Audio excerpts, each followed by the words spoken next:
Hi everyone.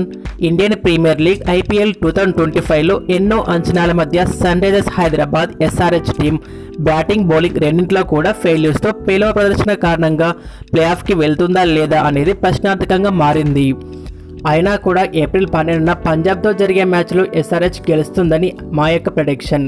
మరి SRH గెలుస్తుంది అనేవాళ్ళు వీడియోని లైక్ చేసి ఎండ్ వరకు చూడండి.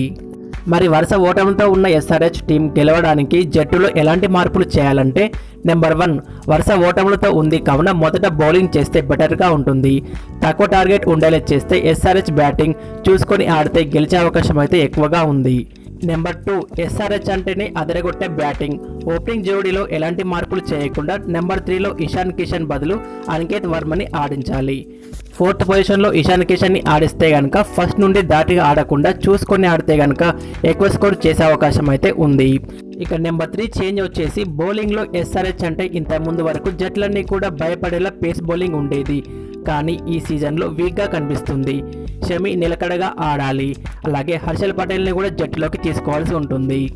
అంతేకాకుండా స్పిన్నర్గా జీషన్ అన్సారీ బాగానే బౌలింగ్ చేస్తున్నప్పటికీ తనకి మరొక స్పిన్నర్ నుండి సపోర్ట్ అయితే రావడం లేదు. అందుకే రాహుల్ చహర్ని కానీ జంపాని కానీ జట్టులోకి తీసుకుంటే అడ్వాంటేజ్గా ఉంటుంది.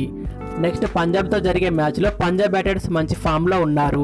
వారిని కట్టడి చేయాలంటే మంచి పేస్ బౌలింగ్ అటాక్, అలాగే మిడిల్ ఓవర్స్లో స్పిన్నర్స్ బౌలింగ్ కరెక్ట్గా రాణిస్తే కనుక ఈజీగా ఉంటుంది. సో ఇలా ఎస్ఆర్హెచ్ టీం చేంజెస్ చేసుకొని బరిలోకి దిగితే కనుక పంజాబ్తో జరిగే మ్యాచ్లో ఎస్ఆర్హెచ్ గెలవడం అయితే ఖాయం. మరి పంజాబ్తో జరిగే మ్యాచ్లో ఎస్ఆర్హెచ్ గెలుస్తుంది అనేవాళ్ళు వీడియోని లైక్ చేసి ఇంకా ఎలాంటి చేంజెస్ చేస్తే బాగుంటుందో కామెంట్ చేయండి. ఈ వీడియో నచ్చితే లైక్ చేసి మరెన్నో ఐపీఎల్ వీడియోస్ కోసం మా ఛానల్ని సబ్స్క్రైబ్ చేయండి. Thanks for watching.